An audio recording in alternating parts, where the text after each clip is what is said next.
এই পশ্চিমা সংস্কৃতি বর্তমান আমাদের ঘরে মা বোনেরা মেনে চলে। তারা ইসলাম মানতে চায় না। ইসলামিক পোশাক, ইসলামিক আদর্শ, ইসলামিক সংস্কৃতি তারা মানতে চায় না। তারা মানতে চায় পশ্চিমাদের কালচার। আজকে দেখেন প্রত্যেকটা ঘরের মা বোন মেয়েরা যেইভাবে চলাফেরা করে পুরাটাই পশ্চিমাদের অনুসরণ করে, পশ্চিমাদের কালচার অনুসরণ করে।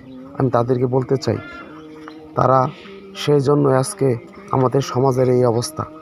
তারা আজকে ধর্ষিত হইতেছে, তারা আজকে ইপটিজিংয়ের শিকার হইতেছে। কেন? তারা শুধু এই পশ্চিমাদের কালচার মানার কারণে। আমি সবাইকে আহ্বান জানাবো, আমরা এই পশ্চিমা কালচারকে ছুঁড়ে ফেলে দেবো। আমরা এই পশ্চিমা কালচারকে মানবো না, তাহলে সমাজে ইপটিজিং ধর্ষণ বন্ধ হবে আশা করি।